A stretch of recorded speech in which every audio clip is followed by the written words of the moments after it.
Woke up this morning, sun's a bit hazy. Checking the forecast, things looking crazy. A storm on the horizon, the pressure is low. Gotta get moving, put on a show. The news is all buzzing, state of alert, but we've got a plan, we're ready to work. Emergency Management Associates, we're here for the crisis, we're here for the fates. From the first sign of trouble to the all clear sign, we're on the front lines, we're one of a kind. Emergency Management Associates, we're the calm in the chaos, we're opening gates, connecting the dots and making the calls. We're picking you up when you're starting to fall.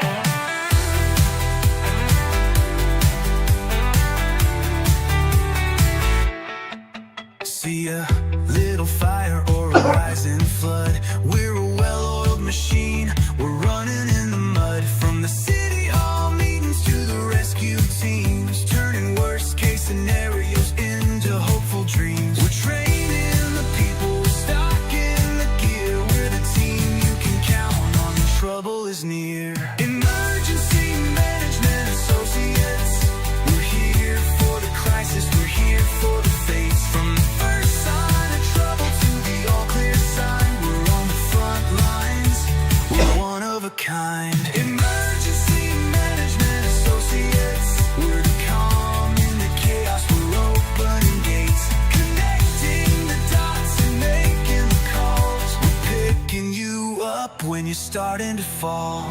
It's more than a job, it's a calling, you see. Prepared for the present and what's yet to be. Every second counts, we're ready to react for our communities. We're making an impact.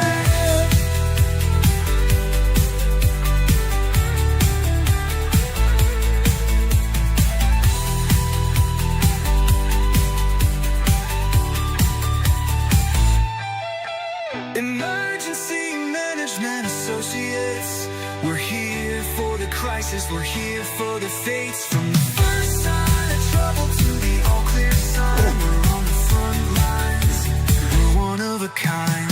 Emergency Management Associates, we're the calm in the chaos, we're opening gates, connecting the dots and making the calls. We're picking you up when you're starting to fall. Yeah, we're picking you up, we're ready to go. EMA, let's get this show on the road. Let's get this show on the road. How about that, guys? We're Emergency Management Associates here on YouTube.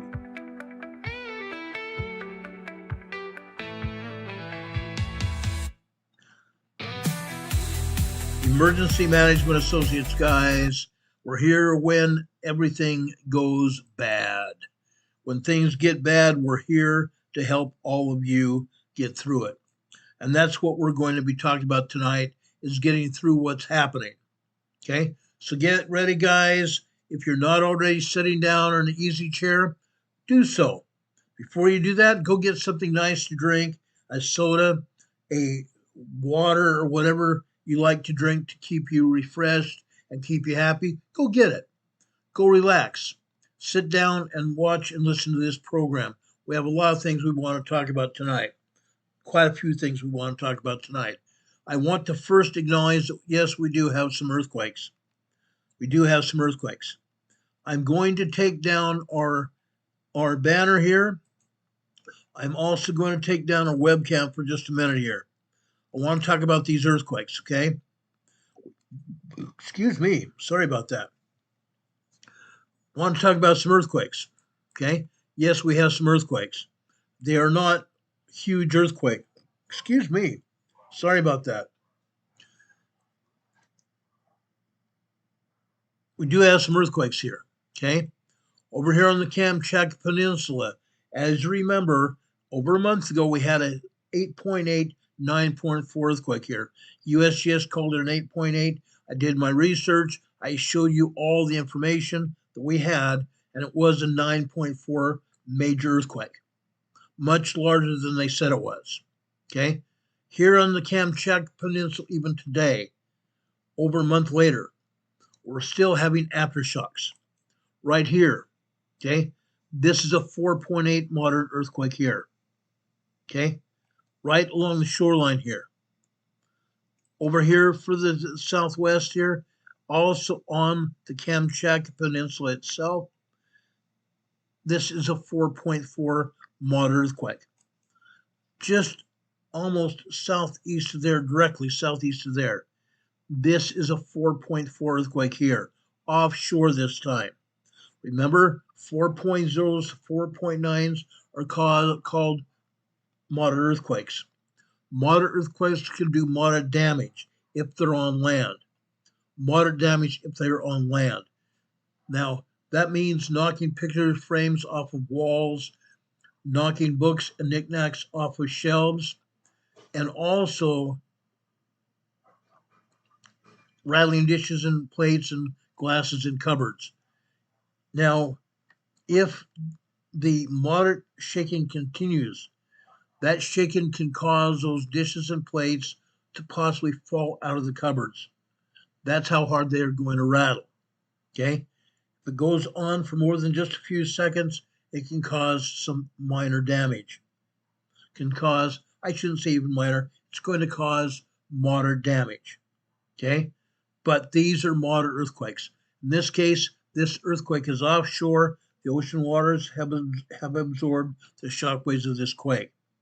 Further offshore, further south, this is a large 5.0 earthquake. This is also 16 kilometers deep. Okay?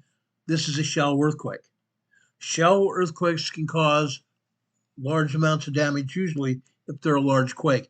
This is a moderate quake, or actually, this is a large earthquake, but it's offshore. Notice also where this earthquake is. It's along the edge of the plate. This is along the edge of the plate here. What happens here? What do you think happens here? This particular earthquake is on the edge of the plate. The Pacific plate is subducting here. The Pacific plate is subducting under the obtuse plate like this. The Pacific plate is taking a deep dive under the obtuse plate. That's what caused the major earthquake. That's what caused the 9.4 earthquake. Okay? It was a full rupture of the plate, completely disconnecting one plate from the other. Okay? Major earthquake. Okay? Now we have another 5.0 right here. What is happening? Earth is trying to reunite itself together where it used to be. Okay? The ground is trying to right itself to where it used to be. That's what's causing the aftershocks. Okay? But this is on the edge of the plate. Another large earthquake here. Okay? That seismic energy is going up here to the north, where the fault joins the Aleutian Island arc, the Aleutian Island fault zone. This great big huge ridge here, undersea trench here in the Pacific Ocean, runs over here through the Aleutian Island chain here, past the Rat Islands here, where we have another earthquake today. This is a 3.7 minor earthquake, small earthquake here. 3.7 earthquake, the Rat Islands. Okay? The seismic energy runs through the Aleutian Islands here and goes up to the peninsula of Alaska. Okay? Goes up through the peninsula of Alaska. The Aleutian Island arc still runs north here, goes over here into the Gulf of Alaska. If you remember yesterday's presentation, we had a large, substantial quake here in southern Alaska here. Okay? This earthquake was on the fault zone. We explained that. Okay? The earthquake was along the fault zone, a 5.4 earthquake, substantial earthquake. Okay? This can continue. When that energy comes from the Aleutian Island, from Kamchatka Peninsula through the Aleutian Islands, it can end up here in the arc here, in the Gulf of Alaska. Now, we all know that we've had substantial earthquake energy over here on the Kamchatka Peninsula. We've also had other energy coming up from Japan and further energy from Taiwan, the Philippines, and even Indonesia. That's happened. It's going to continue to happen. This is going to continue to happen. The energy runs up the northwest side of the Pacific Basin. The northwest side of the Pacific Basin here. That's how it works. Runs from Indonesia all the way up here to the north. Okay? The seismic energy, all seismic energy originates from down here in the South Pacific. All seismic energy originates from down here in the South Pacific. Today, here in the South Pacific, this is a 5.4 earthquake. This is a large 5.4 earthquake here. Okay? This is in the south of the Fiji area. This is also a 5.4 large earthquake. 5.4 mid-range earthquake. Now, this is not a deep earthquake. This is moderately deep. This is only 374. Actually, I think it is a deep earthquake. Hold on a second. I believe this is a deep earthquake, guys.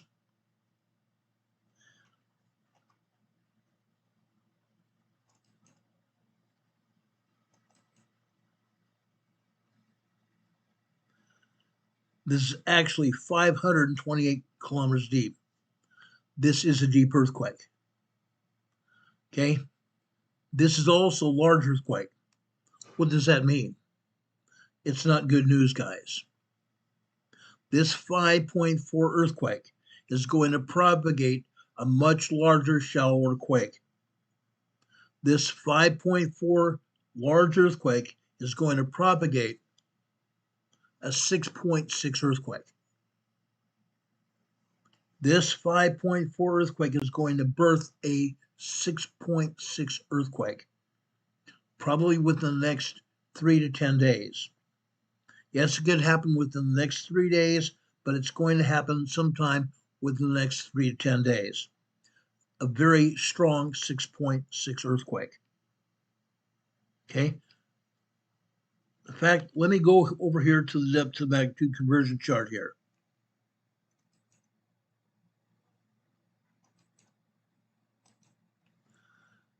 Look at this. This is what they call a depth to magnitude conversion chart. Okay? This is 523 kilometers deep. We go over here to the second column from the left to 525. We add a 1.05 to that. Okay? This being a 5.4, we're going to add a 1.04 to that, which means this earthquake that this is going to propagate is going to be at least a 6.4 to 6.6 earthquake. 6.4 to 6.6 earthquake. That's bad. That's very bad. Okay? This is a deep earthquake. You need to understand what we're talking about here. Okay? This is a deep earthquake.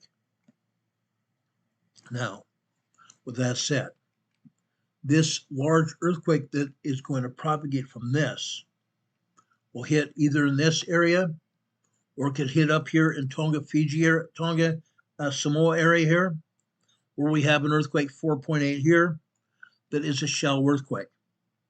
4.8 shallow quake here. This is a 4.2 shallow quake as well.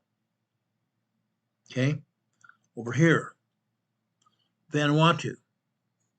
This is a 4.6 earthquake here. This is also a shallow quake, fairly shallow quake.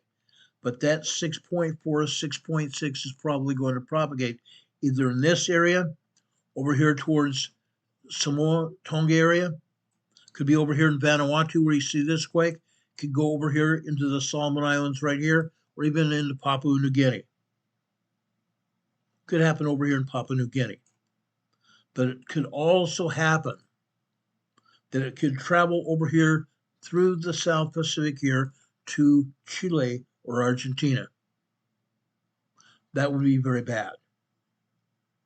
That would be very bad. These deep earthquakes propagate stronger shallow earthquakes. Okay, let's go over here to the South Atlantic. This is also a 5.2 earthquake here, a large 5.2 earthquake. This is a shallow quake. This is in the South Sandwich Islands. This earthquake is going to travel over here through the South Atlantic, over here to the Mid-Atlantic Ridge here, to the Mid-Atlantic Ridge. Then this seismic energy is going to travel up the South Atlantic Ridge here, go into the central Mid-Atlantic, and up here in the North Mid-Atlantic here. Okay, this is a 5.2 earthquake. Now, this energy probably will dissipate to at least a 5.0 earthquake here in the Mid-Atlantic Ocean. Okay, but remember what we've told you about the Mid-Atlantic Fault. The Mid-Atlantic Fault is expanding. The Mid-Atlantic Fault is expanding like this, which means the Mid-Atlantic Plate and its expansion is pushing Africa and Europe in an easterly direction. While that's happening, the Mid-Atlantic Fault is also pushing North America, Greenland, Canada, the United States, and northern Mexico in a south-southwesterly direction. That is also generating earthquakes on the East Coast. It's also forcing the East Continental Divide to push in on the Pneumatic Fault like we talked about last night. Okay, that's going to cause increased earthquakes there, and at some point in time, that's also going to contribute to the Pneumatic Fault popping. Okay, I already explained what the Pneumatic Fault is presently doing. It's not good. Because I have researched this, and I keep telling you what's going on there, I surmise right now, given the evidence that we have, that we're going to have a major earthquake on the Pneumatic Fault within the next 2 years. I don't think it's going to go much farther than that. The seismic energy is building, and the number of earthquakes there on the Pneumatic Fault are also increasing. The numbers are increasing, and the size of the earthquakes are also on the increase. That's not good news. It keeps happening. It keeps happening, guys. Okay? Now, given that, okay, let's go over here to South America. Notice they only have one earthquake here in South America. Actually, two now. This earthquake down here in the south, right here. Okay? Puerto Natales, Chile. Puerto Natales, Chile. Okay? This wasn't here several hours ago. This is a relatively new quake. Okay? Puerto Natales, Chile. This is a 4.2 earthquake here. This is also a shallow earthquake, 24 kilometers deep. This earthquake right here has been here most of the day. Actually, it's been here since yesterday. Okay? This is also a 4.2 moderate earthquake, but it's not the only earthquake here. It's not the only earthquake here. There are 12 other earthquakes here in central Chile. 12 other earthquakes here. However, going north, we have 16 earthquakes here in northern Chile, Argentina, and Bolivia here. Okay, we have earthquakes here in Peru. We have earthquakes up here in Colombia as well. Again, the USGS is not showing us exactly what's going on. They never do. They never do. They are, however, showing us earthquake over here on the Cocos Plate, South America. This is another 4.8 moderate earthquake, 19.2 kilometers deep, down here in the Pacific Ocean off the coast of Costa Rica. This is also not the only earthquake that's here. There are 12 other earthquakes here in the Costa Rica Panama region, and over here also extend over to Nicaragua and San Salvador. There are 50 earthquakes here in southern Mexico. There are 50 earthquakes here in southern Mexico. It's a shame, it's a real bad shame that the agency is not showing any of these earthquakes. Earthquakes are happening here, guys. I promise you, earthquakes are happening. They're not talking about it. At some point in time, we're going to have another volcanic eruption. It's not just going to be at Popocatépetl. It's not just going to be at Popocatépetl. Let me show you something else. We're looking at another powerful CME blasting out of the sun, and it's Halloween. Oh, you're going to get off my screen. You're going to get off my screen. That's right, you got off my screen. I want you to see this is after yet. Sorry about that, guys. Hope this starts all right. Sorry about that. I had Mark Pires on my phone earlier, and one of his videos is here. Mark Pires is a dear friend of ours who has a YouTube channel here, and he also has a show he does called Discover Connecticut, where he lives. He's a realtor for Coldwell Banker. But anyway, I had his video up here, was watching it before I got on the air. We have earthquakes over here. In southern Mexico. Southern Mexico. A ton of earthquakes here, guys. Look what's going on here. Look what's going on. It's incredible what's going on. Truly incredible what's going on. And yet the agency doesn't want us to know about it. Heaven forbid. Heaven forbid we tell everybody about it. Heaven forbid we have this information, because this energy is going to go north up the San Andreas Fault into California. It's going to travel up the San Andreas Fault into California. Yeah, gonna happen. Gonna happen. Now I'm going to go over here into southern Mexico. I want to show you some earthquakes here. Okay.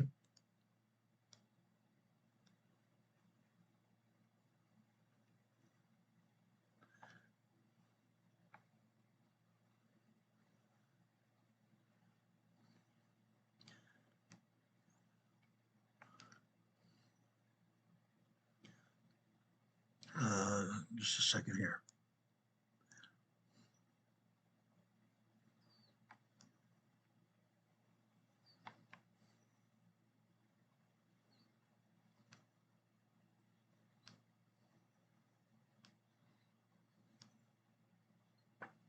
They've taken it down.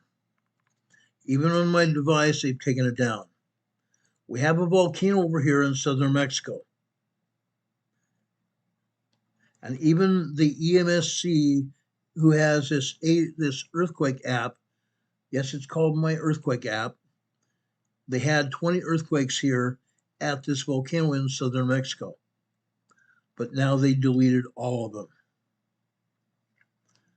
Oh, that's weird. I've shown you these earthquakes before at this volcano, and now they've deleted them all.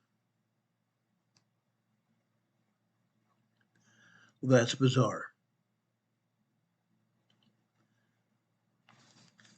They've deleted all these earthquakes were at the volcano.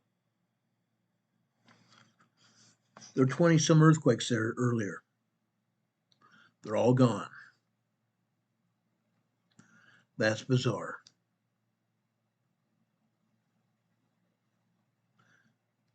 But all these earthquakes here in southern Mexico are not all gone. They're still there. 3.4 on up to 4.8 earthquakes here in southern Mexico.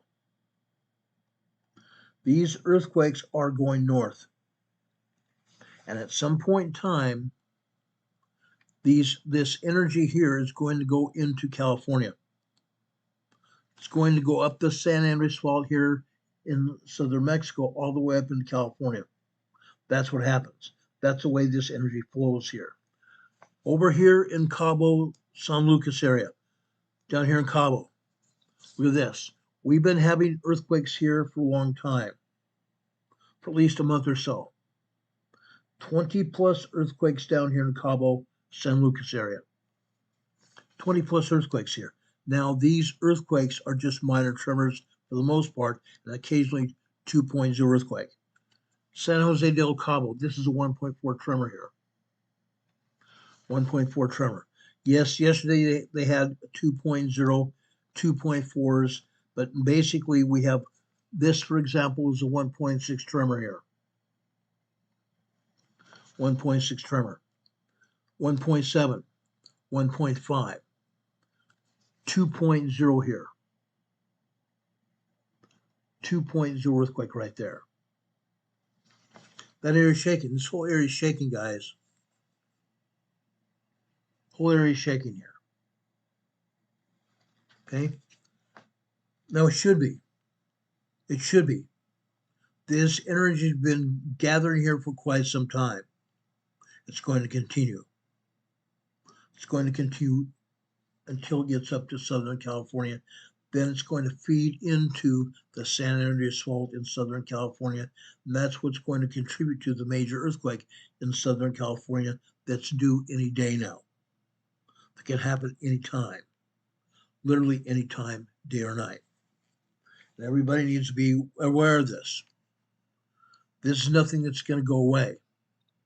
This will continue. I promise you it's going to continue. Okay? Now, there are some earthquakes here in the United States we want to talk about. We have an earthquake down here in Alabama. Over here in Alabama. Guys, this is a 2.3 earthquake in Talladega, Alabama. Talladega, Alabama. 2.3 minor earthquake here. Notice where it's at. Notice where this earthquake is at. This is over in the southeastern side of the North American Craton. The southeast side of the North American Craton. Let me just briefly take this map down. I want to show you the Craton here.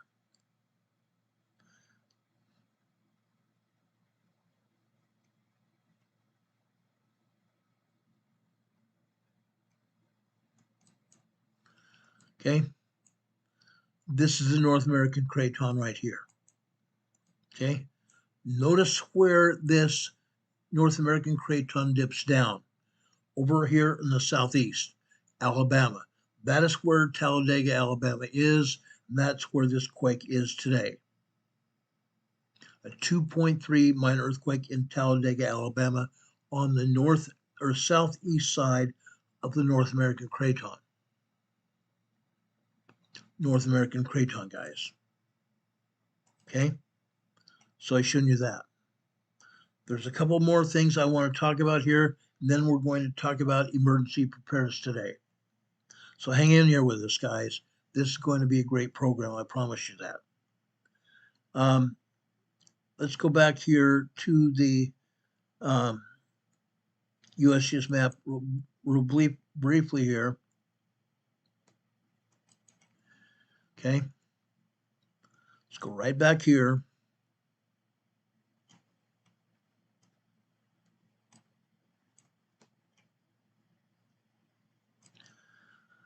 Okay, over here in Kansas, right here. This is a minor earthquake in Kansas. Okay, this is near Wilson, Kansas. 2 miles northeast of Wilson, Kansas. Let's zoom in here. Okay, yes, Kansas has oil and gas going on here as well, but this is not the only earthquake. This is a 3.1 small earthquake here. 3.1 small earthquake. Let's take a look at this. Okay, what's going on here? I believe there's oil and gas drilling going on here in Kansas, but right now I do not see any oil and gas plots here. Actually, I do. Actually, I do. Notice over here off of Second Road here, that's an oil and gas plot right there. And further to the west, further here to the west, two more there. Okay? Down here to the south, we have another one right there. Oil and gas there. Now, I can't zoom in any closer here than this, but you can see the oil and gas drilling rig right there. It's plainly visible. Now, when we have an earthquake that hits within 6 to 10 miles of the plot, it makes this a oil and gas quake. That's what this is. This is an oil and gas quake. Okay? Again, this is a 2.5 earthquake here, and further north here, this is a 3.1 small quake there. Oil and gas here in Kansas. Oil and gas earthquakes in Kansas. Fracking earthquakes. Fracking earthquakes here. Okay? Of course, south there in Oklahoma, lots of earthquakes down here. There are 586,000 pumps and jacks all over Oklahoma. 586,000 pumps and jacks in Oklahoma, and as a result, these are fracking earthquakes here. These are fracking earthquakes here. This one right here, okay? This is the 1.7 near Calumet, Oklahoma. Further south here, Minco, Oklahoma. Another 1.6 tremor here. Further over here to the west, this is another 1.6 near Carter, Oklahoma. Now, I've not seen any Carter, Oklahoma quakes before, so let's zoom in here and take a look at what's going on here. Okay?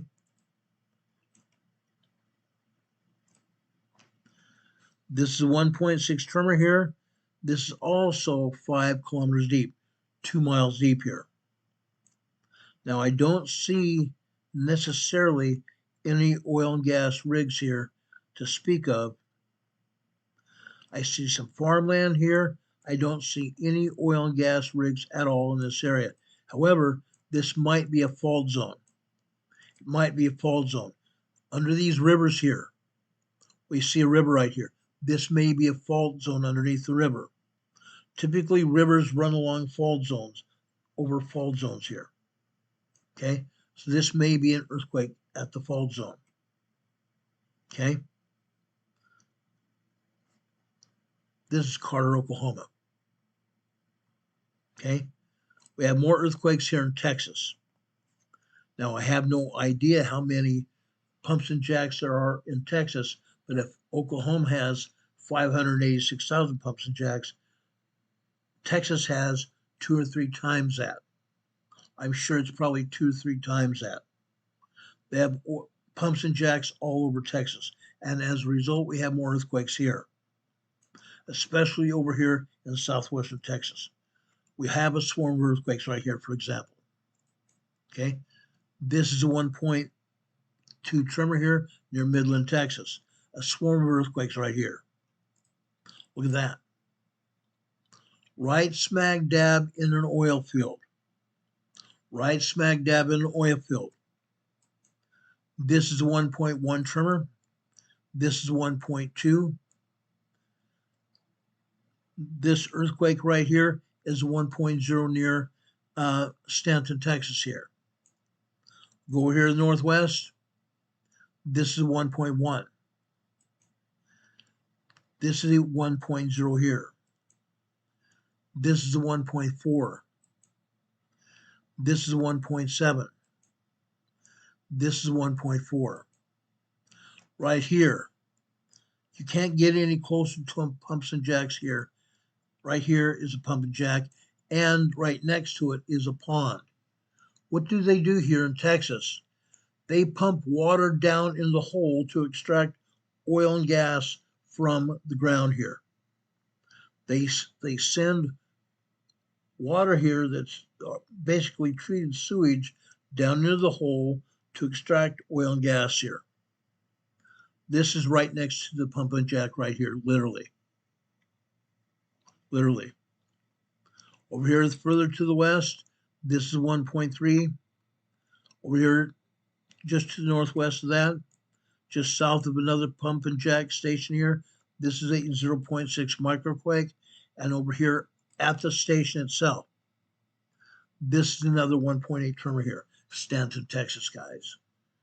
Pumps and jacks all over this, and we have earthquakes here. Fracking earthquakes because we're right in the middle of an oil field. That's what's going on here.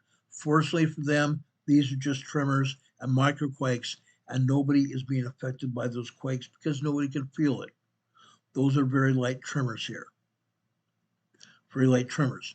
Further here to the west, okay? This is the border region of Texas and New Mexico. This is a 2.1 earthquake, also oil and gas pumps and jacks all over this area. This is a 2.1 earthquake here. Okay? Earthquakes in this area.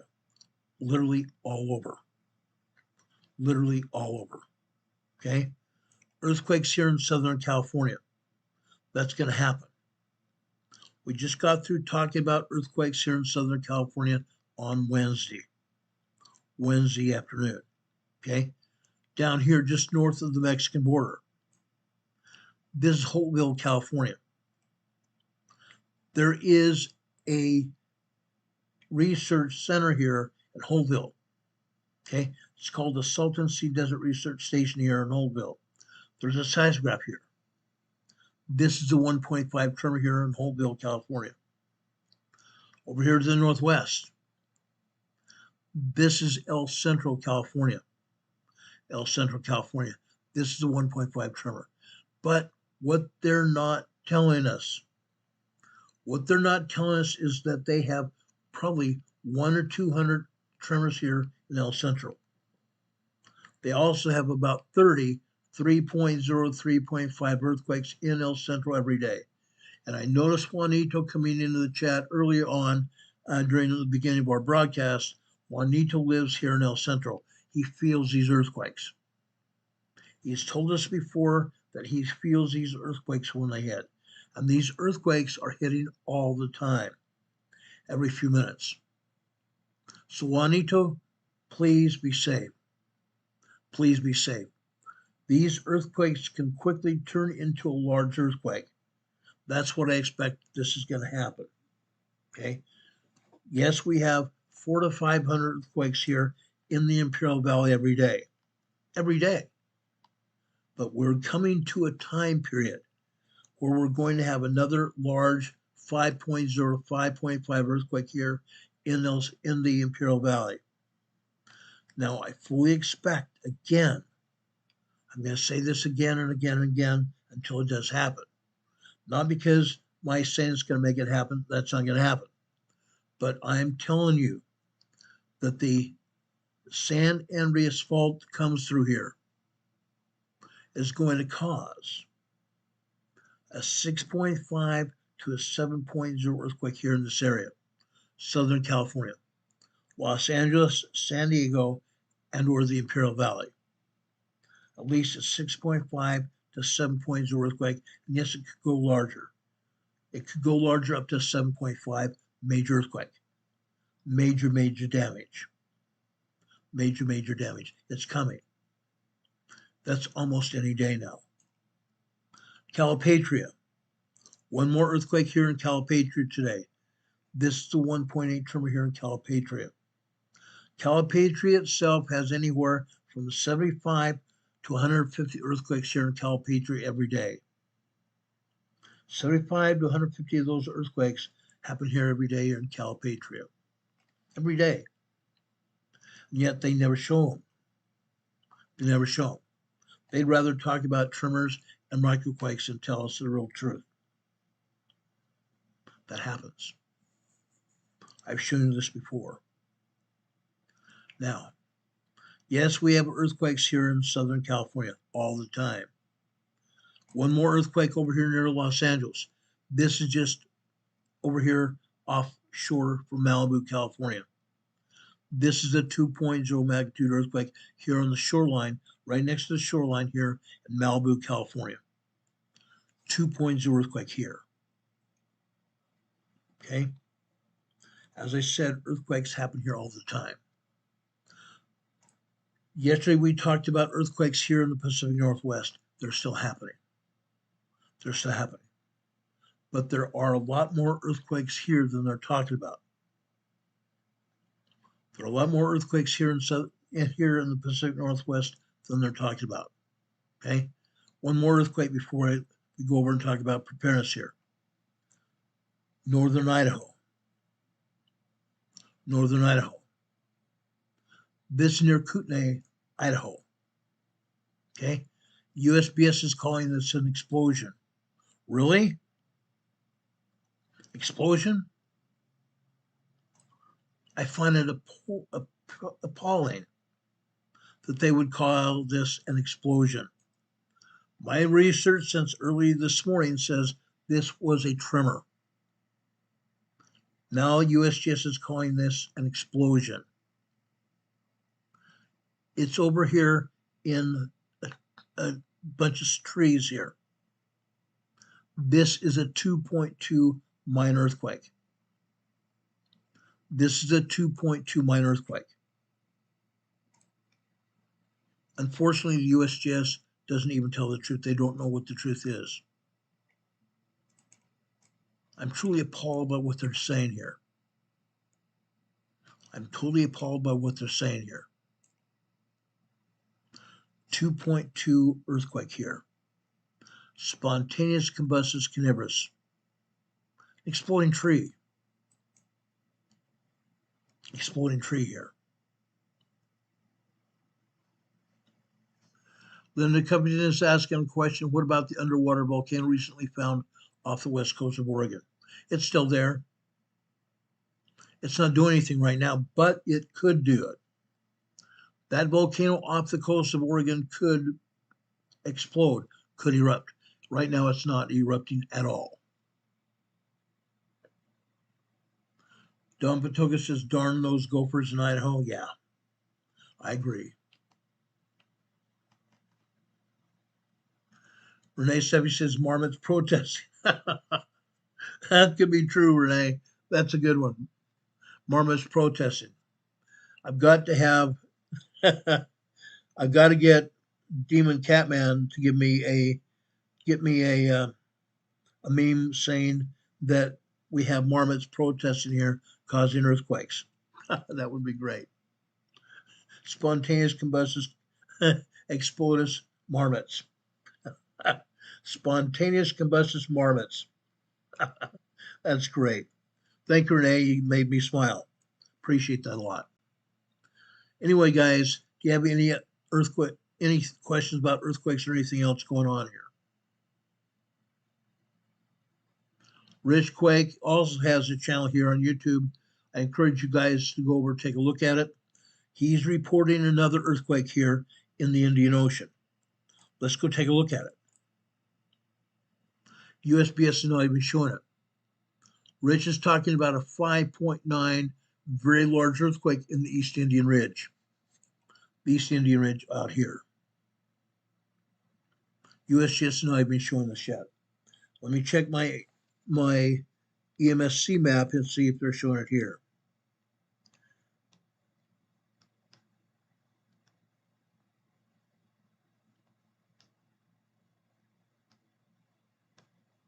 Actually, they are. Okay, I thought that this earthquake might be closer to the center of the Indian Ocean, but it's not. That earthquake is down here on the Antarctic Ridge right here. That earthquake is down here on the Antarctic Ridge right here. The EMSC is calling this a 6.0 earthquake. They're calling it a 6.0 very strong quake. 6.0 very strong quake here on the Antarctic Ridge here in the Indian Ocean. Okay. That just happened. 6.0 earthquake here in the southeastern Indian Ocean. And this is also 6.2 miles deep, 10 kilometers deep. Just so you know. Okay. See where the Antarctic ridge goes down there and kind of forms the bottom of a square? That's where this earthquake is right there. 6.0 earthquake right there. Thanks, Rich, for that. I appreciate it. Appreciate it a lot. Do you have any other questions, guys? Renee is asking, Ron, how bad is the situation at Copy for League? Several channels are presenting conflicting views, and it's confusing. Let's go over there and take a look at it, guys. Okay? There are conflicting views here. Now, I'm going to tell you this. Okay? I'm sorry, I went too far. Over here in Italy, southwestern Italy right here. Okay? Yes, we do have a volcano right here. We have a volcano right here.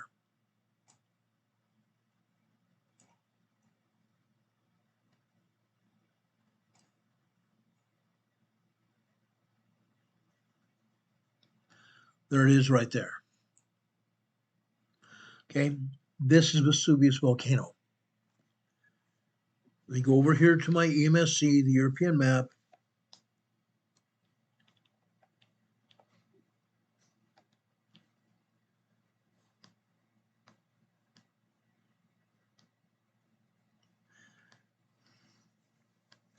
We do have some earthquakes here, and one is right at Vesuvius. One earthquake here is a 1.2 tremor, and it's at the volcano. It's at the volcano. This is just a tremor. Okay. Now, this is just a European agency. The Italian Seismic Energy is also reporting 7 other earthquakes right there. 7 other earthquakes here. Let me show you this. This is off the coast of Pozzuoli, Campania, Italy. This is the 1.0 tremor. 1.0 tremor. Right next to it is 3 other earthquakes here. Okay. This is the 1.1.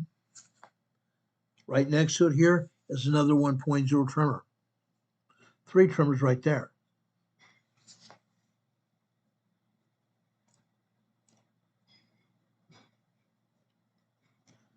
That's right there.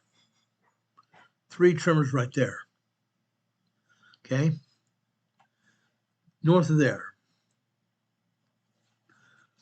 This is a 2.0 earthquake right there. 2.0 minor earthquake right there. Okay. That's not all, folks. There's more. Look at this earthquake here. This is a 1.0 tremor. Look where this is. This is at a crater, guys. This earthquake is a crater. Yes, this is a tremor here. It's a tremor. South there, this is a 1.6 tremor. 1.6 tremor. Just northeast of there, northwest of there here, this is a 1.0 tremor here. No, we do not have major earthquakes here at all. We don't have large earthquakes here. We don't have any large earthquakes, but that does not mean nothing's happening. That does not necessarily mean nothing's going on here. What do you think is actually happening, guys? What do you think is actually happening? Right here. Okay? This is a forested area where one of these earthquakes hit. Up here, there's another crater right there. This again is where one of these earthquakes hit. Okay? All of these craters here are a result of magmatic activity beneath the surface. It's where magma came out of the earth here, and it left a crater here. Okay? Now, yes, we do have activity here. Now, in order to have a volcanic eruption here, what has to happen? What do you think has to happen, guys? We have to be seeing 4.5 to 5.0 earthquakes hitting around the volcano. 4.5 to 5.0 magnitude earthquakes hitting around the volcano. We don't have that. We don't have that, guys. We don't have that. Yes, we do have Vesuvius volcano having a tremor here. Vesuvius volcano here is having a tremor, and you see it, that it's steaming. This is an old satellite photography here, but it is not that old. This was this year. This picture was had by a satellite this year. Vesuvius volcano is moving. It's moving.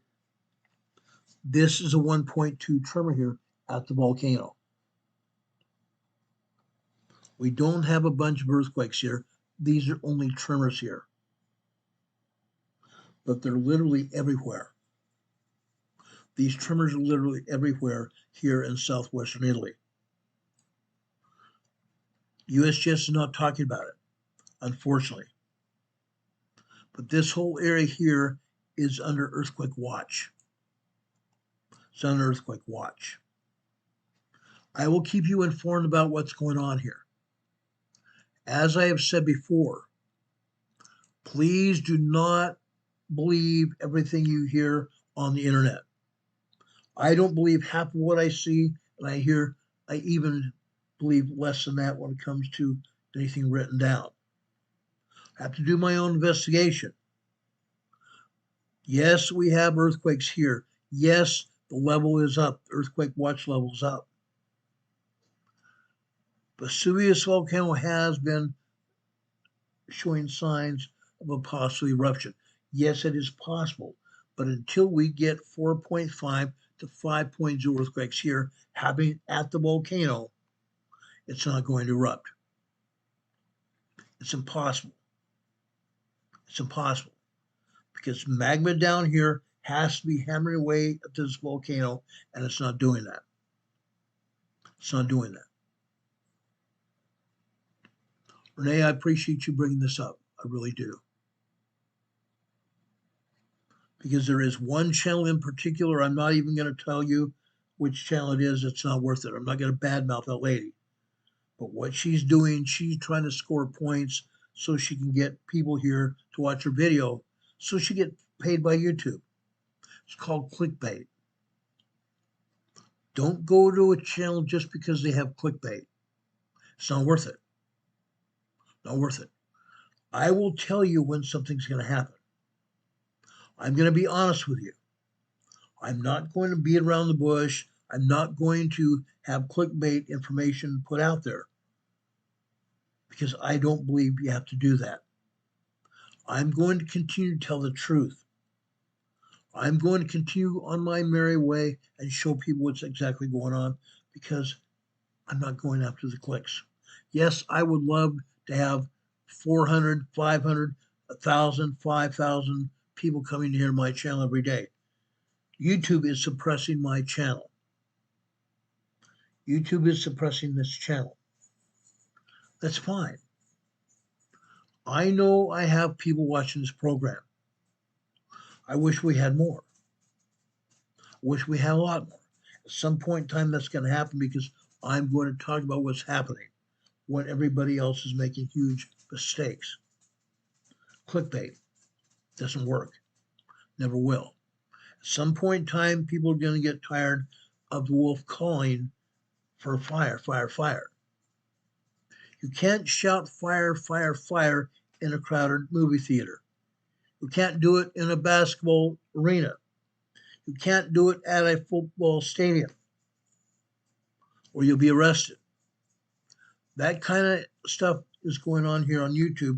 Those people should be taken down because they are lying to the public. They are out and out lying to the public. Sad.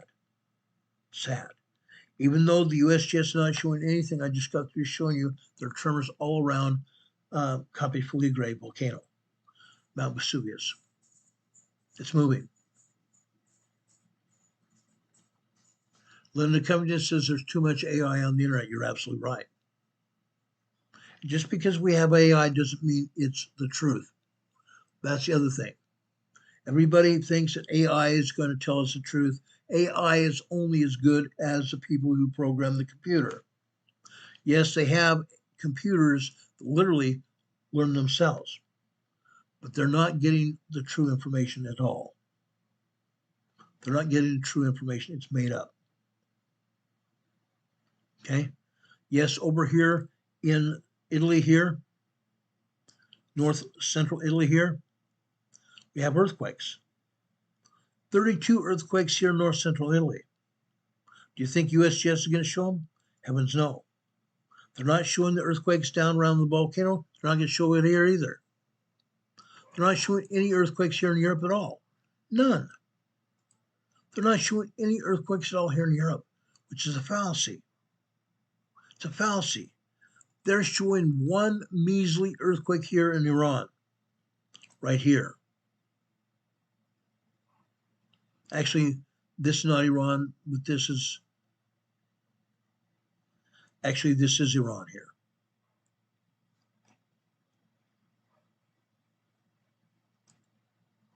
No, it's not. This is Turkey. I'm sorry. My bad. This is Turkey, northwestern Turkey. They're showing this. But what are they not showing? What are they not showing, guys? Let me show you. It's embarrassing. It's embarrassing. They're showing us one earthquake here. They're showing a 4.2 earthquake. Guess what? Look at all these earthquakes here. 200 earthquakes here. 200 plus earthquakes here, and they're showing us one earthquake. That's what I'm talking about. As soon as the agency starts reporting earthquakes like they should, then I'll start believing it. When I see the European agency reporting all things like this, it brings up another total can of worms. Total can of worms. 200 plus earthquakes. It's amazing. Now, I zoomed in here a little bit and it still says 200 plus earthquakes right there. Let's zoom in some more.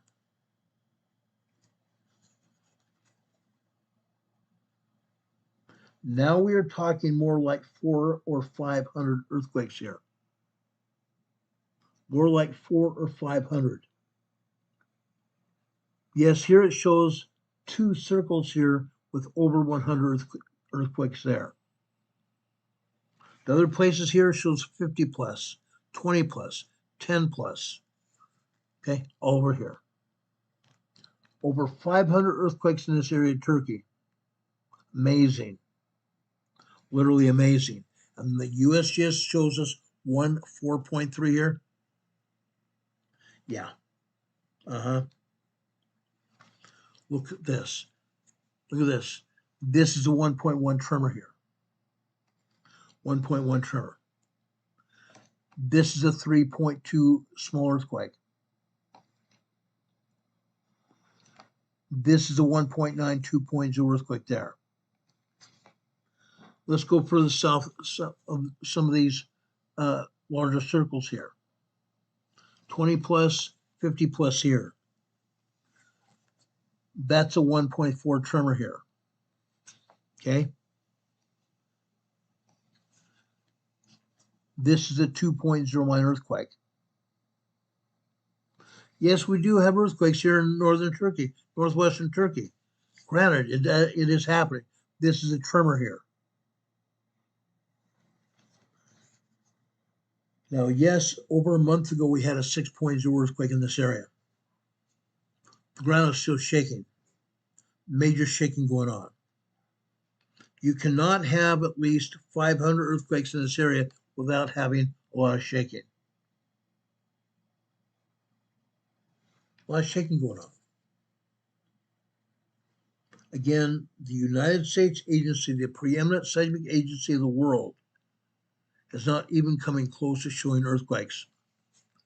This is what's happening in Greece. This is what's happening in Greece. 25 earthquakes here in Greece today. 25 earthquakes here in Greece. What's going on here? They're not showing a single earthquake here. None. None. We have earthquakes over here in the Aegean Sea here. We have earthquakes here in the Aegean Sea. Why? Because we have magma down here. We have magma down here. Guys, there is magma down here underneath the surface of the Aegean Sea. The magma is searching for a way to erupt. When these earthquakes first started, USGS says, oh, they're only earthquakes. There are two seismic faults down here. That's all fine and good. But USGS did not tell the agency in Italy what was really going on. What's really going on here, guys? Right here. Santorini. Santorini Island here in the Aegean Sea is a volcano. Santorini is a volcano, and right here in the center of this harbor is the summit of the volcano. That's the summit of the volcano. Magma's down here, guys. All the earthquakes here that were happening were a result of magma. And that's still going on here. Still going on here. North of Santorini, you see earthquakes here. Now, these are minor tremors for the most part. There are 5 earthquakes here. We have a 0.9.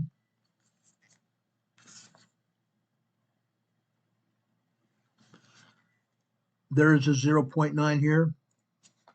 Let me pull this map down here so you can see what I'm showing you here. That's a 0.9. Just north there is a 1.5 tremor here. 1.5 tremor. Northeast of there is a 1.6 tremor. And just barely north of there is a 1.2. One more here. Thira Island here is here. Thira Island is here. This is a 0.9 microquake just east of Thira Island. Okay? You're not going to get that information from USGS because they're not going to show it. They have no interest in showing those at all. Earthquakes all over Europe, guys. They're happening. They're happening. They are going to continue to happen because they're there. They're there. Now, the scriptures tell us that there are going to be earthquakes in diverse places, and that is exactly what is going on. Earthquakes in diverse places. That's been going on for a long time. We're seeing more and more earthquakes literally all over the world. More and more earthquakes all over the world. Over 500 earthquakes in northwestern Turkey alone. 500 earthquakes a day happen in the Imperial Valley of California. USGS shows 2. Yeah. Great agency we have here. Wonderful agency. Kathy Payne says Oklahoma has has been quiet, but Oklahoma has more earthquakes than they're showing.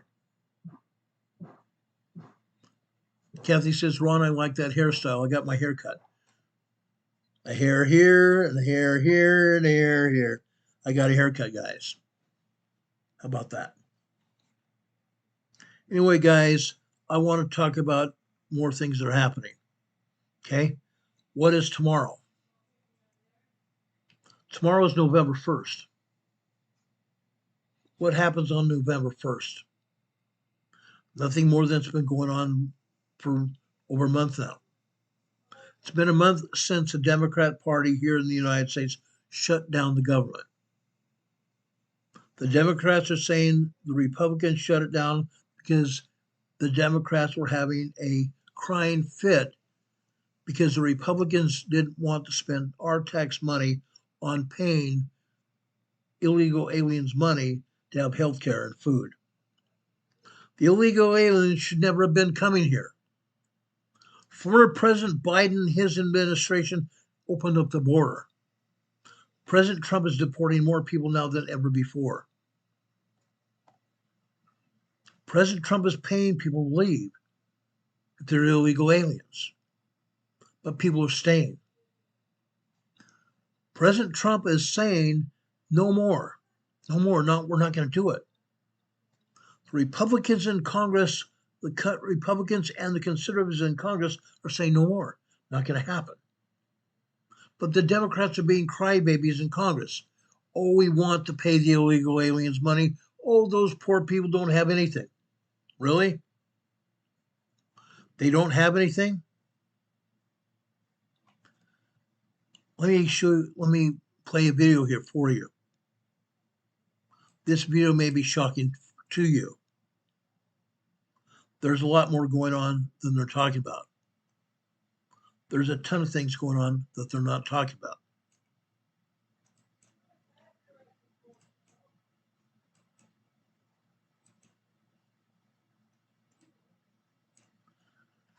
Listen to this lady here.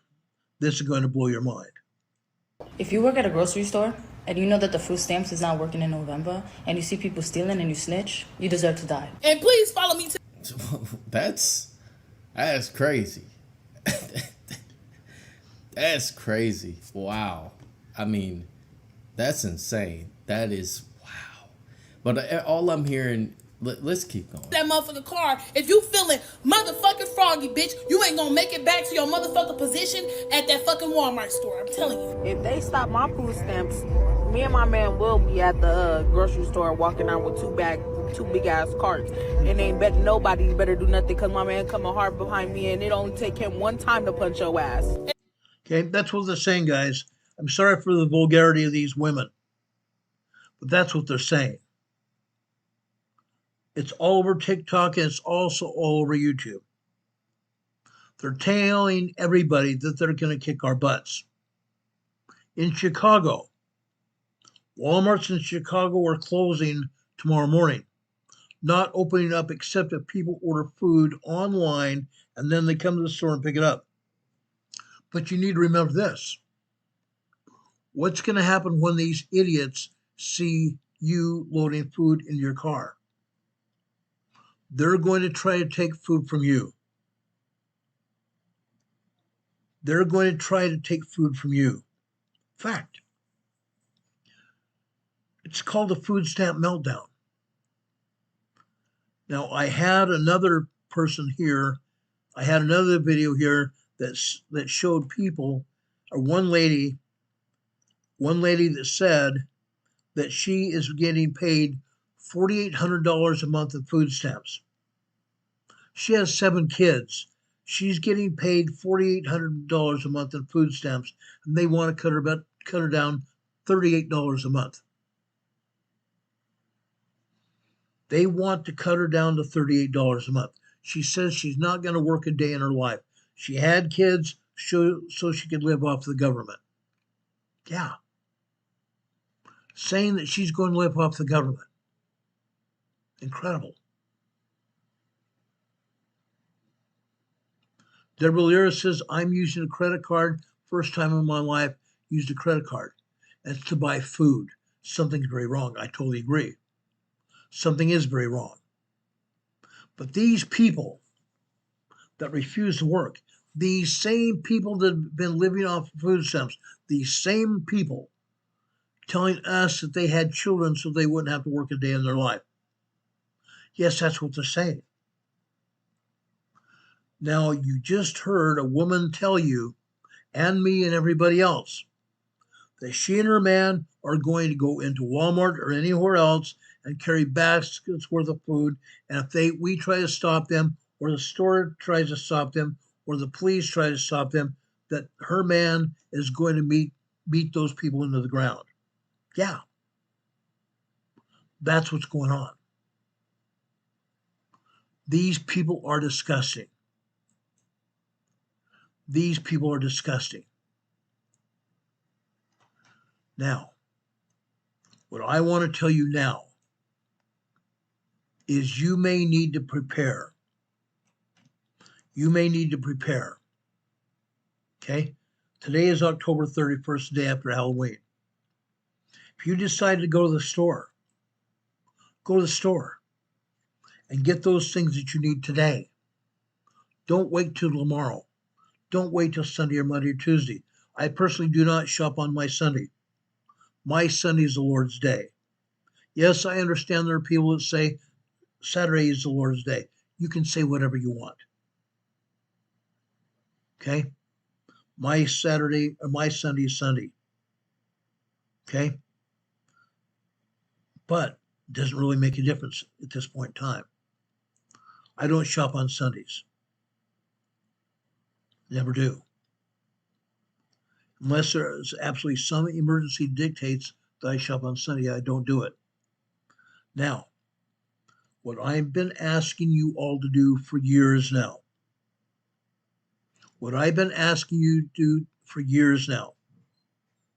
is have a supply of food in your home. Now, I've also said even earlier this week, if you have a supply of food in your home, you may have some of these idiots that say they're going to steal food from a store, they're going to steal food from you as well. If they know that you have a supply of food in your home, they're going to try to break into your home and steal it, whether you are there or not. What I am telling you to do is you need to be prepared to defend what you have. You need to be prepared to defend what you have. I'm not saying to have a NUG. Spell that backwards. Spell something else.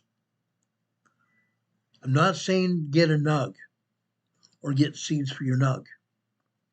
What I am telling you to do is you need to prepare for a possible fight to keep what you have, to protect yourselves and your children, your family. It's nice to have preparedness supplies, but you have it here.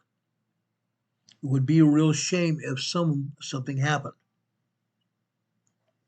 Imagine this scenario. For 2 years, you have meticulously planned and researched what you and your family would need to do to survive a crisis. We've talked about that in previous episodes of this program. I'm not talking about a little lights and silent emergency. I mean a big soul-chilling catastrophe. And you have accounted for every variable.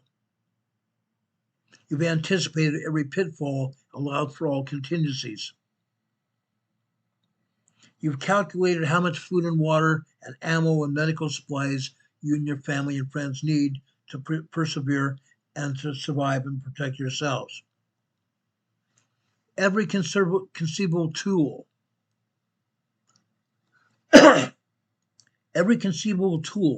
asset, and provision that you may need has been stocked and tallied and counted and stored securely.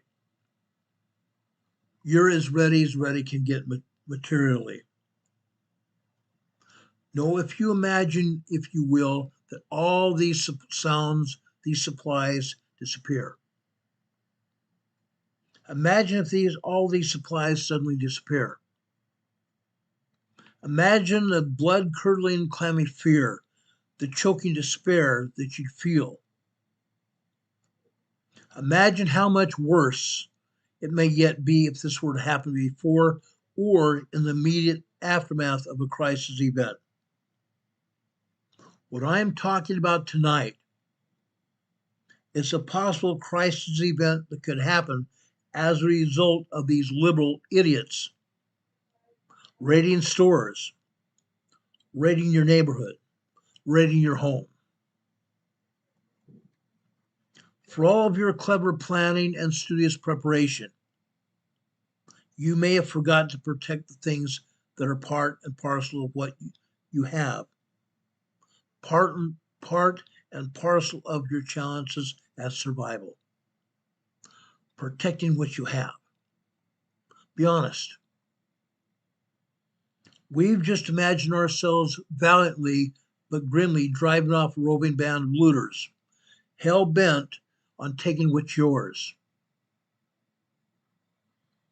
In the dusty, smoking ruins of society.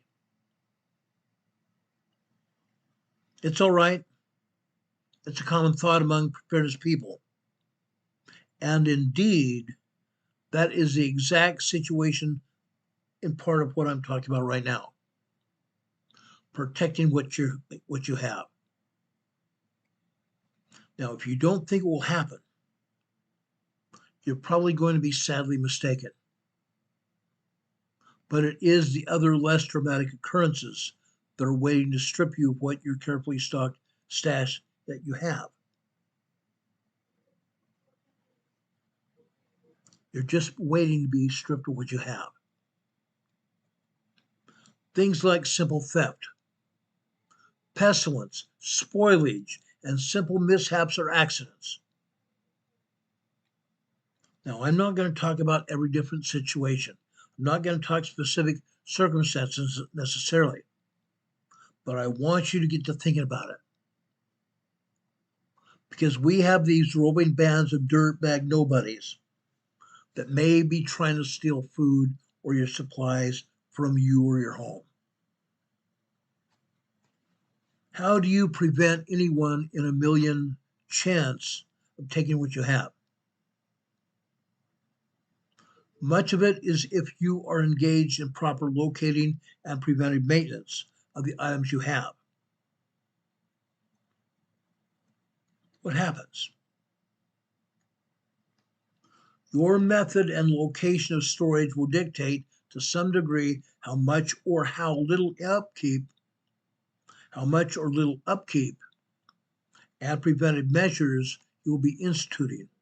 But some things will be universal no matter what or where you're keeping your stash. Let's discuss a few concerns when it comes to preserving the integrity and security of your precious stash. Some are naturally occurring. Some result of the actions of man. That's what I'm talking about tonight. But each one of us can reduce the chances of any of them that are going to happen to us if we properly do procedures in our lives to prevent it from happening. Where is your stash located? Where you have your stash located is an important factor in determining what must be done to keep it intact. If your supplies are located inside your home, assuming it is built to modern standards, you will have done much of what you can to ensure the safety and security of your supplies. As moisture levels and pest populations are already there, but the pest populations and other things are low. But physical security is going to be much simpler. And physical security can be much simpler to ensure that one that is away from your home or scattered around your property or elsewhere. Physical security of your stash. If your stash is located outside the home, say in a garage or an insulated outbuilding, you will need to be more vigilant about all of the above. Pests may have much easier time and access to your property, to your stash. And thieves have an easier time of breaking into both compared to your home.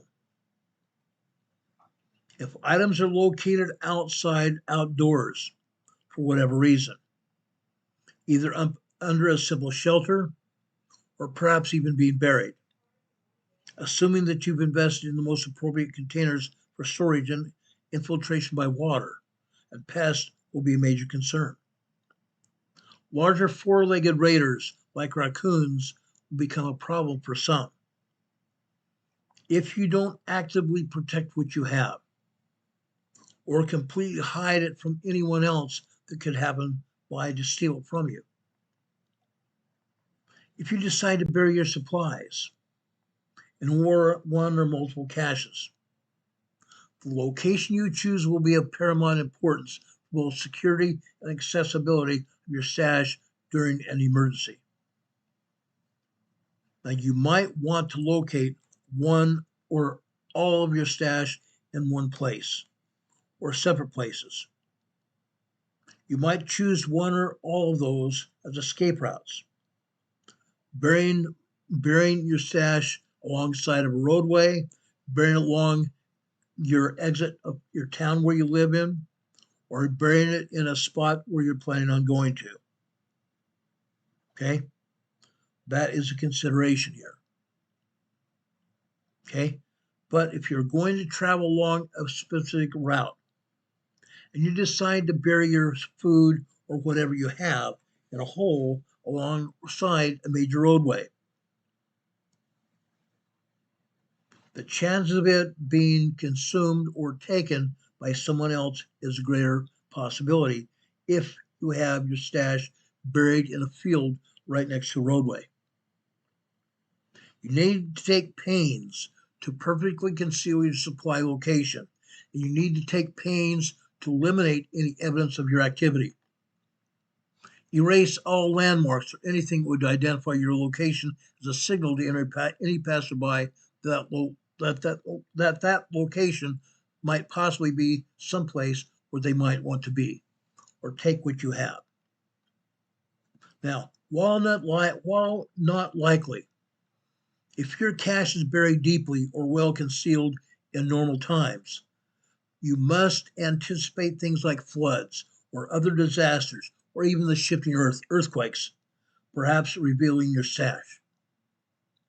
Regular travelers along the same path may notice a disturbance of the ground where you have initially buried some or part of your storage, or you might want to come back there and do a status check of what you have out there to make sure nobody's taken it.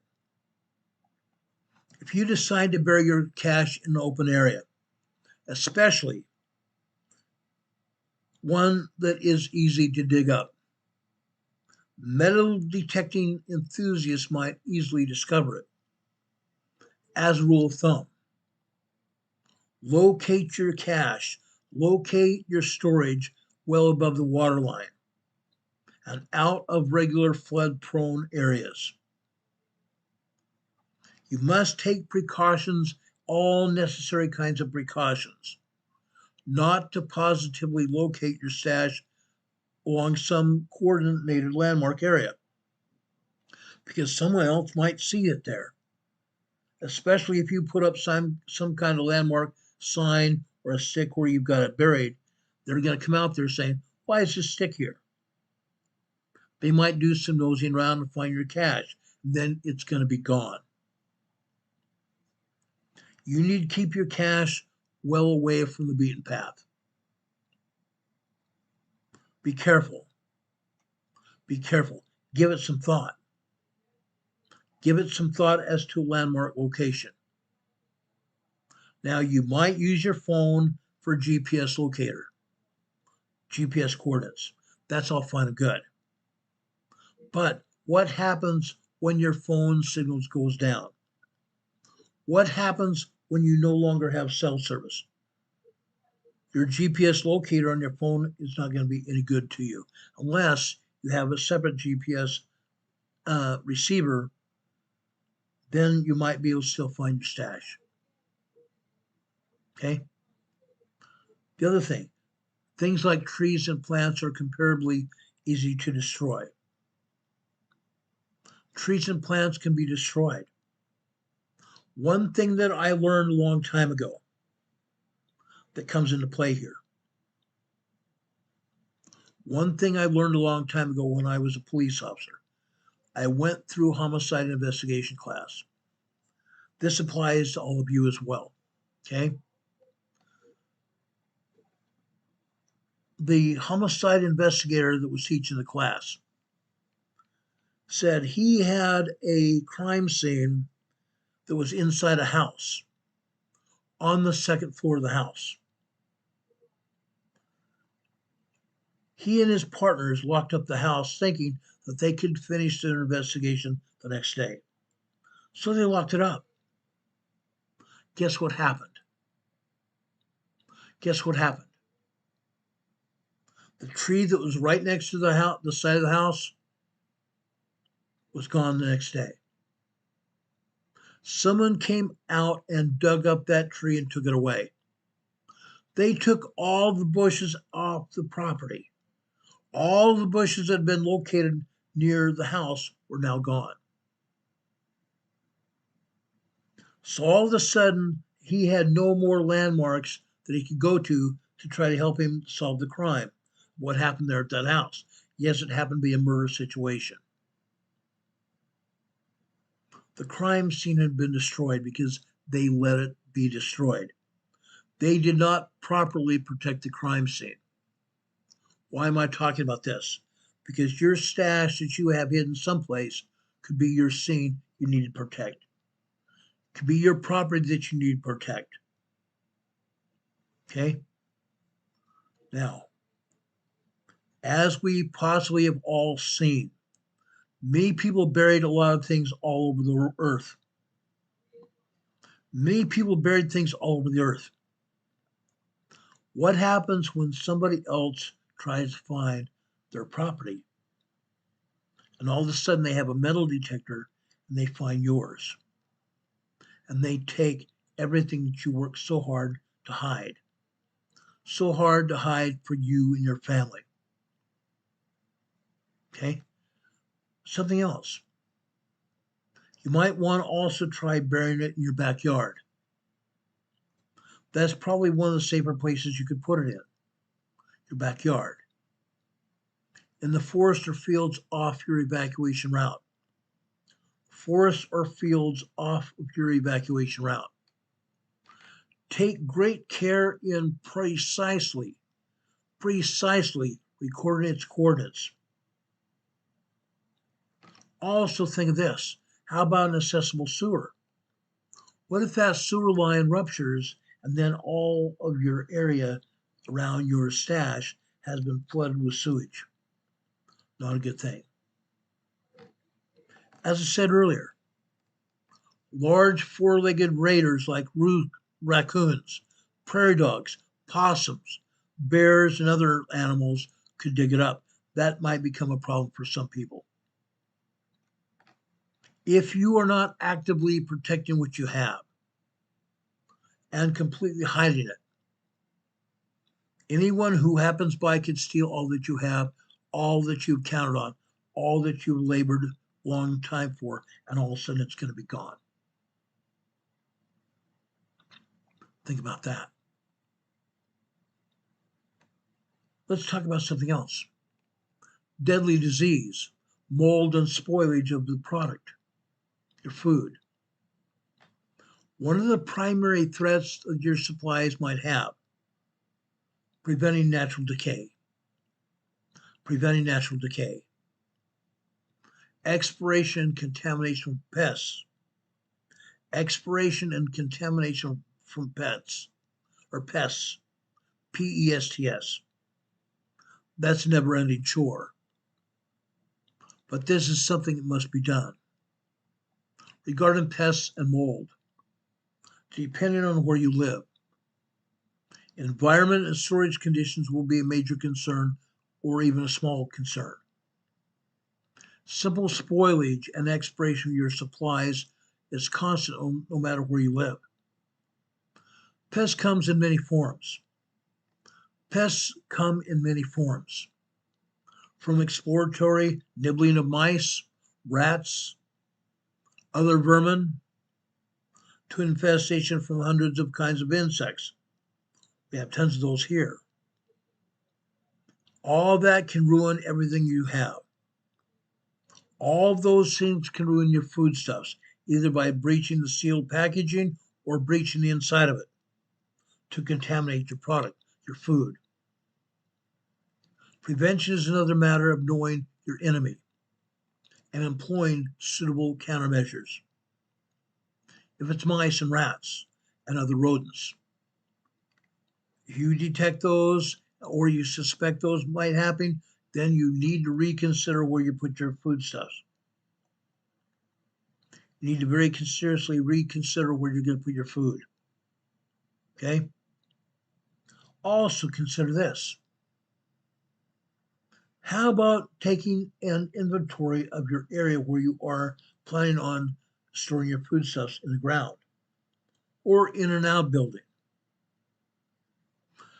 Locating the ingress and the nesting areas of these vermin might be very helpful in protecting your foodstuff. Knowing the pests, whether it be insect, raccoons, squirrels, rats, knowing where they might ingress to get your food or where their nesting areas are. That should be a first priority before you put your foodstuffs there. Kick them out before you try to keep them out. Kick your pests out before you have to kick them out. Okay? Once that is done, place appropriate traps along likely lines of movement to destroy any stragglers. But take care. Take care if you decide to use poison, as it may be ingested directly by a family pet or a small child, or the dead pest could become a secondary vector if eaten by another animal. Triple check all your containers and vessels for signs of intrusion. Dealing with insect life. Dealing with insects is harder in some ways and simpler in others. Most insect infestations in the home, like the classic roach parades. Recently, we had one of our neighbors move out of here, actually got kicked out of here several months back. We didn't realize it. They seemed to be good neighbors, but we didn't realize they were pack rats. Their apartment was filthy. They had all kinds of insects and rodents living in their home. As soon as the pest control decided to come in there and bomb that place, guess where all the roaches, guess where all the ants, guess where all the other insects went? To our house and other people's houses.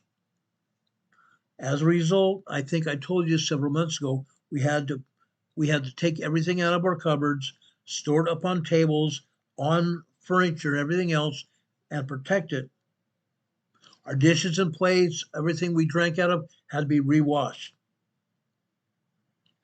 They bombed our house to make sure our home was clean from insects, and we've since then found more roaches around. And they set traps for those roaches. Okay? The best thing I can tell you then is make sure they don't come back in your house. Keep your place clean, especially clean where food is stored and prepared for you and your family. And if it's clean, you will have less insect infestation all around your home. Tiny pests like weevils, mites are notorious for infesting bulk foodstuffs like grain, or infesting bulk foodstuffs like grain and pastas. Make sure you put your food in containers that will keep the insects and other vermin out. Now, prevention is easy. Prevention might be easy if you buy pre-packaged items and sealed items. If buying large quantities of loose grain or a similar product and transferring it to containers of your own, making sure you're buying reputable sources containers. And those containers are clean. You sterilize the containers before you use them. Sterilize the containers before you use them, and then put these non-scented, unscented plastic trash bags in the container, and then put your foodstuffs in that plastic white trash bag and seal it. Okay? Then it's a good chance that your food, whether it's grains, whether it's legumes, whether it's wheat, whether it's rice or some other kind of thing, or just flour, sugar, salt, whatever it is, it might be okay. But you need to be very careful where you put it and how you seal it up. Okay? Food spoilage. The sell-by date is not always reliable. Remember that. The sell-by date on your product is not always reliable. Coming or going. You must rotate your food supply to prevent items past due. Rotate your foodstuff items, cans, and bagged, boxed food. Rotate it so the sell-by dates or the use-by dates are already used before they expire. If you buy a product to replace those, put the newer product in back of the old. Rotate it. Rotate it. Okay? That way you prevent keeping items past their prime or worse, way past the point of palatability or even our safety. Be safe out there. Be safe. Okay? My buddy Don Patoga's here in the chat. He says pemmican. Pemmican's a good thing. It's nutritious, it's compact, it's high calorie, it's lightweight, it's long lasting. DOI, dried, fine, shredded meat. Dried, fine, shredded meat. Berries, lard, or render.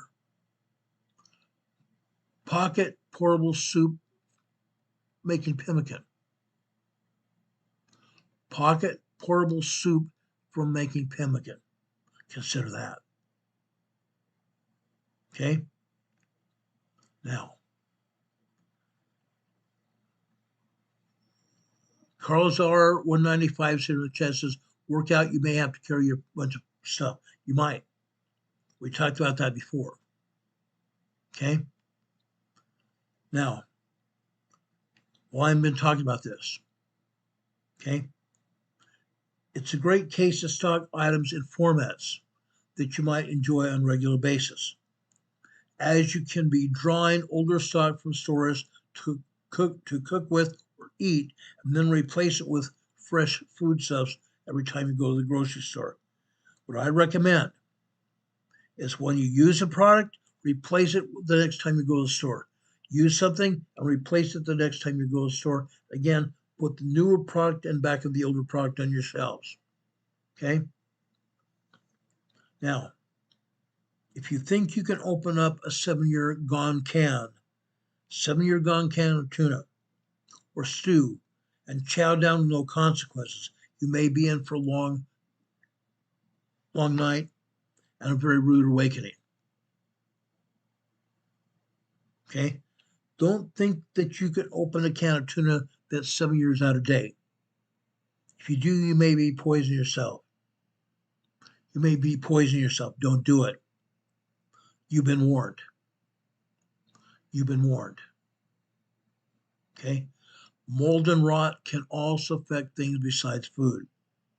Things like leather, any kind of fabric, paper, and some plastics are vulnerable to rot from disuse or lack of care. Mold will, of course, bloom nearly anywhere where it can spawn. That means you need to keep things dry. But permeable materials are most vulnerable to mold outbreaks and the hardest to cure from it. Mold is often, though not always, a bona fide health hazard. and it must be prevented if at all possible. Prevent mold if at all possible. Moisture is the emperor of mold. Moisture is the emperor of mold, and darkness is its ally. Keeping moisture levels as low as possible, taking pains to let an air circulate around your product. Let air circulate around your supplies, and that's critical. Things that are crammed together and packed far away from light. Things that are crammed together and are packed far away from the light and air are highly vulnerable to mold formation. So if you try to put things in air places where air and light don't go, you still might get mold formation. That can be deadly for your product. If you notice small patches of mold forming on your items, take the time to pull everything out for inspection and cleaning. Look up proper procedures for remediation depending on the material. Good wipe down with strong disinfectant of mild bleach solution may be adequate. Let everything dry out before putting it back in rotation. Let's talk about mishaps or accidents. Accidents and destructive mishaps can happen at any time. Accidents and destructive mishaps can happen at any time. And an otherwise minor inconvenience could turn into a huge loss of money and effort if your storage is compromised or destroyed. A moderate water leak or weather-related flood event inside or near your home might be disastrous for you and your family. It could be very disastrous to you and your family. And it will usually spell disaster for whatever's in your basement or a common place where you locate your supplies. Anything worth keeping that you decide to keep in the basement should be kept off the floor. I talked about this last week. Put a pallet down first. Put a pallet down on top of the concrete floor. That will enable air to circulate around your stash. That will allow air to circulate around your stash. Again, that would possibly help prevent mold. Okay? It would also buy a little time. It could also buy a little time. Why? Say your basement got flooded. The stash was on a pallet above the floor. You might have gotten away and missed a bullet. How's that possible? Because your stash didn't get flooded. The water level didn't get up to the top of the pallet. You might have gotten lucky. But what if it did? What if it did? You might want to consider doing something else besides just putting a pallet down. Yes, a pallet is at least one form of keeping your supplies safe and off the floor, because concrete can bring in water from the ground. Concrete is a very porous material, and water beneath the ground or around the walls of your home, around the concrete, can seep into the concrete, and that can provide a problem if you store your product or anything that you want to keep on the floor. Be safe with that. Be very safe. Okay? Now, let's talk about something else here. How about a fire? A fire is a huge threat to your home, and doubly terrible if it wipes out your storage. Take the time to invest in smoke detectors. Take the time to invest in smoke detectors and place those smoke detectors, at least some of them, near your supplied stash. And you had better already have and know how to use high capacity fire extinguishers. You must know how and use high quality fire extinguishers. That way, if you have a fire, you can put out the fire before it destroys your stash. Okay? Have the fire extinguishers in your home be high quality, high capacity, and locate those fire extinguishers in strategic places throughout your home. Take care that any shelving that you are using is sturdy and installed properly. Freestanding or wall-mounted shelving can break away from the walls, and it can also fall during an earthquake. It can fall over from accidental contact from you or your family members or your kids. Consider that. Let's consider this as well. How about if I have a nug and I have ammunition and I've left that ammunition on the floor where there's concrete, and moisture's gotten into the concrete and moisture's got into the can of ammo that I have? Spoils your ammo, doesn't it? Makes the ammo unusable. It can also make that ammo very dangerous. Be careful with the ammunition. Be careful for your ammunition. Also, broken or damaged equipment or seals on your storage containers. Broken or damaged equipment or seals on your storage containers may mean you can no longer count on them of the item that you store in those containers as being sanitary and also safe to eat. Make sure your containers are in good condition. Make sure your containers are in good condition at all times. Check them every once in a while. Don't just leave them there for months and months and months. Don't check them. Check them continually. Okay? Check them continually. That will make sure that your food inside those containers is still good when you have to use it. Okay? If those containers are broken in any way, shape, or form, all the money that you invested in that food could be wasted. Wasted money, wasted effort, wasted food, and plenty of frustration. Look at where you live, the home where you're in. Look at your home with an honest eye and anticipate what might happen to all of your storage items. Anticipate what might happen to all of your food storage. Let's get back to looking at what could happen even as early as this weekend. Physical security. Your storage items are as vulnerable to theft as anything else you own. Think about that. Your food storage items are as vulnerable to theft as anything else you own.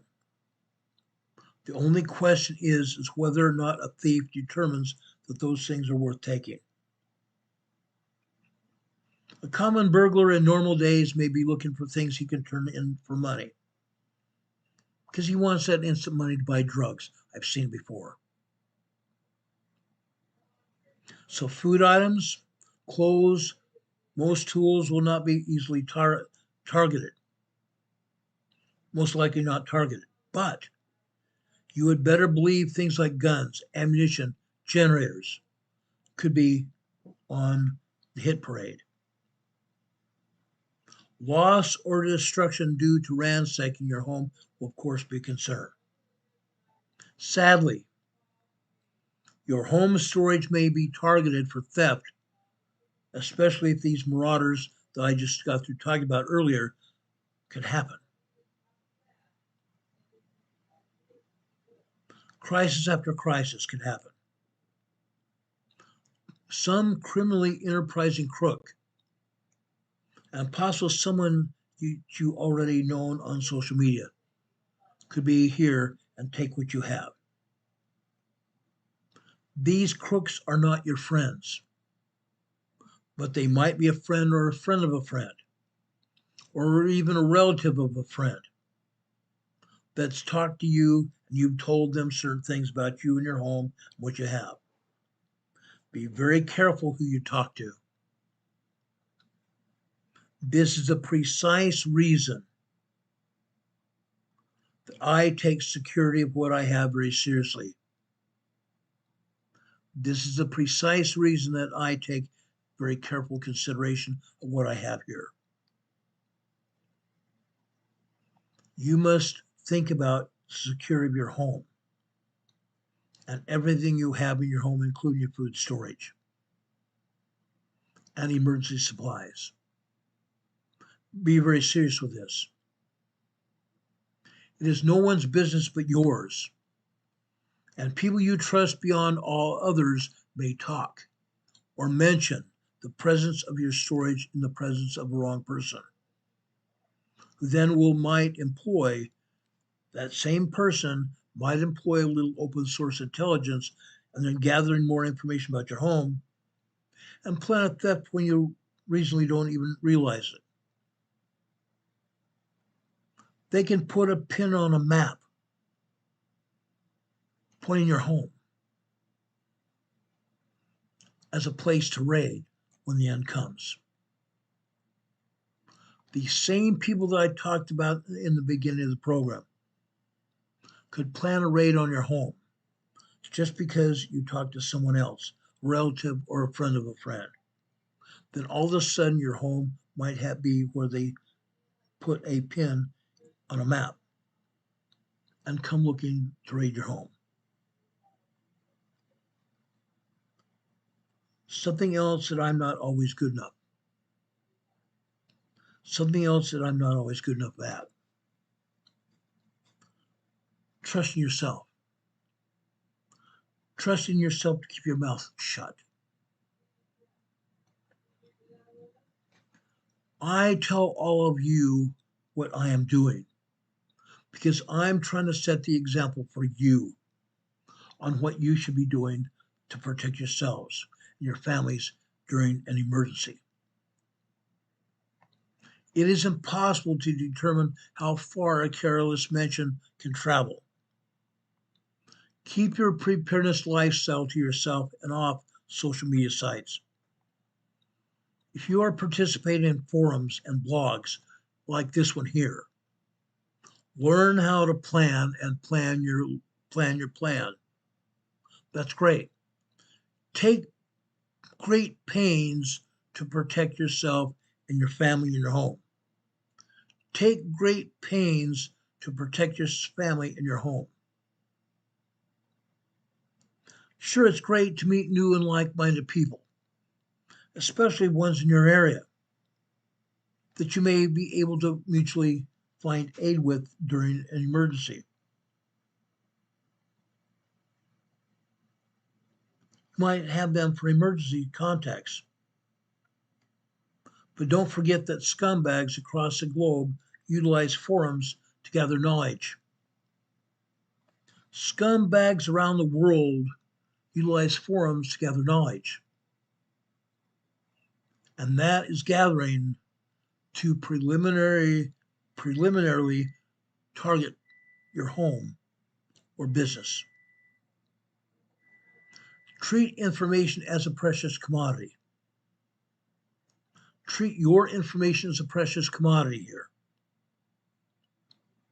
Your personal food storage is the sum of all your hard work, knowledge, and care in your concern. Your personal food storage will form the key to your survival efforts in the event of a short-term or long-term crisis. Whatever dollar value you have in your preparedness stash, whatever dollar value you have during a long-term crisis, the universal economy of need is the aftermath of a major event. And that will see that same food supply, equipment, and other provisions become almost impossibly valuable. Be very careful. Whatever dollar value your preparedness has, the universal economy of need in the aftermath of a major event will see that same supply of food, the same supply of equipment, the same provisions that you have might become impossibly valuable. Understand, know that.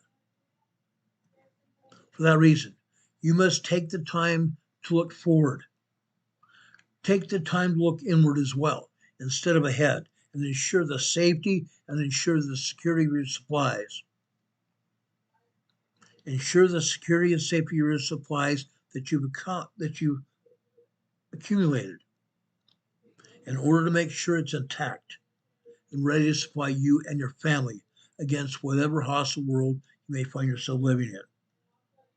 And you will be living in that world very soon. You will be living in that world very soon. I promise you that.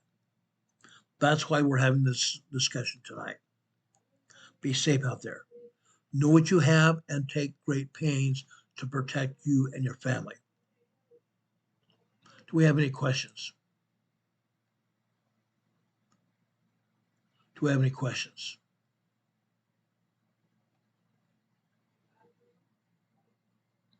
Deborah Lira, we teach Sunday school at about 12:30. Say, I tell people between 12:30 and 1 o'clock in the afternoon on Sundays. Our Sunday school class on Sundays is called Come Follow Me, the Savior Said. Come Follow Me, the Savior Said. And yes, this Sunday is going to be very great. I promise you that. It'll be a very great Sunday school class. Do we have any questions about food storage or protecting yourself in the event of emergency? Because that emergency could start tomorrow. Because these people that have been self-declared survivalists because they steal and they have no problem stealing from stores or anywhere else. As food becomes more scarce, these people become more sinister. Fact. Fact.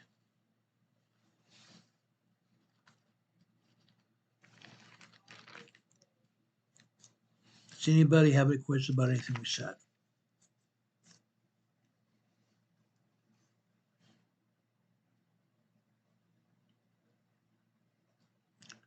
I've gone to Philippians in the New Testament for a devotional for tonight. I probably shared this scripture with you many times in the past, but it's a very important scripture. It's important because it involves each one of you. Philippians chapter 1, verses 2, 3, and 4. Philippians 1, verses 2, 3, and 4. Grace be unto you, and peace from God our Father, and from the Lord Jesus Christ. I thank my God upon every remembrance of you, always in every prayer of mine, for you, all making requests with joy, for your fellowship in the gospel from the first day until now. I love how Paul talks in his epistles. Every one of his epistles are similar, but these 3 verses have great importance in my life. Why? Because I thank my God for every one of you. Upon remembrance of every one of you. Yes, brothers and sisters, I pray for you every night, every day, because I care. I care for your health. I care for your well-being. That's because I care for each one of you and your families, everyone. That's why I go to great pains to talk about what we're talking about. I want to make sure you have the greatest information you have so you'll be better able to prepare for whatever emergency or disaster comes in front of you. That's why we're here. That's what we do. May God bless you this weekend. May God bless each and every one of you. I pray for protection on everyone. The world we live in is not a good world. It increasingly becomes bad by the day, worse by the day. I ask God's protection to be upon you. May God's love bless you in all your doings and your comings and goings. May God be with you this day and always. May God be with you this day and always. Always, folks. That's a great thing. Always. Know that. We will, if something else happens tonight or tomorrow, we will be back on the air to tell you about it as soon as the information becomes available. Otherwise, we'll see you at 12:30, 1 o'clock on Sunday with another episode of Come Follow Me, the Savior Said, our weekly Sunday school class. God be with you until we meet again. We'll see you on the other side. Have a good night, everyone. God bless. See you soon. Good night.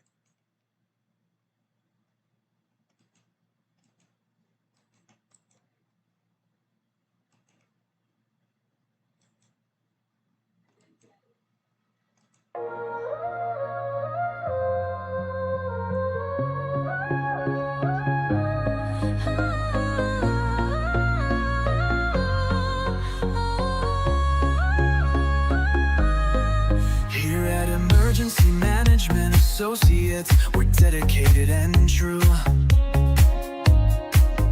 bringing you the essential knowledge, helping you see things through. From disaster preparedness to navigating recovery's embrace, we're here to guide you in every unpredictable time and place. We break down the complex, make it easy to grasp and absorb, sharing strategies for safety, the vital lessons you can't afford to hoard. So thank you for watching, and thank you so much for your sub. You're a key part of our growing family, a member of our knowledge club. With every like, every share, and every comment you send our way, our critical message spreads further, helping more people every single day. Together we're stronger and more prepared. That's the truth we all abide. You help us build resilience with nowhere for uncertainty to hide. Your engagement truly inspires us. Your feedback acts as a guiding light, helping us continually grow and making our channel's future bright. We're always learning, always striving to be better, bring you the most up-to-date information, no matter the weather. Emergency Management Associates is here for you.